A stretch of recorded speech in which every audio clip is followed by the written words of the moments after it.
Action hero Gopichand ప్రస్తుతం కన్నడ దర్శకుడు హర్ష దర్శకత్వంలో ఒక సినిమాను చేస్తున్న విషయం తెలిసిందే. చాలా రోజుల క్రితం ఈ సినిమాను ప్రకటించారు. సినిమా ప్రకటించిన సమయంలో అందరి దృష్టిని ఆకర్షించారు.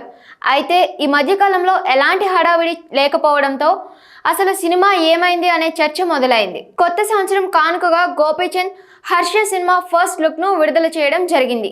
భీమా అనే టైటిల్ తో ఈ సినిమాను గోపీచంద్ ప్రేక్షకుల ముందుకు తీసుకురాబోతున్నాడు.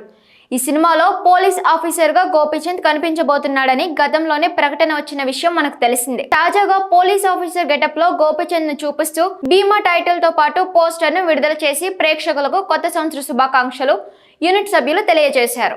ప్రస్తుతం ఈ సినిమా యొక్క షూటింగ్ మంగళూరులో జరుగుతున్నట్లుగా యూనిట్ సభ్యులు తెలియజేశారు. దట్టమైన అటవీ ప్రాంతంలో గోపీచంద్ కొందరిపై యాక్షన్ సన్నివేశాలు చిత్రీకరణ జరుపుతున్నారు. కేజీఎఫ్ మరియు సలార్ సినిమాలకు సంగీత దర్శకుడిగా పనిచేసిన రవి బౌసూర్ ఈ సినిమాకు సంగీతాన్ని అందిస్తుండడం విశేషం. మాలవిక శర్మ, ప్రియా భవానీ శంకర్లు హీరోయిన్స్ గా నటిస్తున్నారు. సక్సెస్ కోసం వెయిట్ చేస్తున్న గోపీచంద్ కు భీమా సినిమా 2024లో ఆ సక్సెస్ ను ఇచ్చేనా చూడాలి మరి.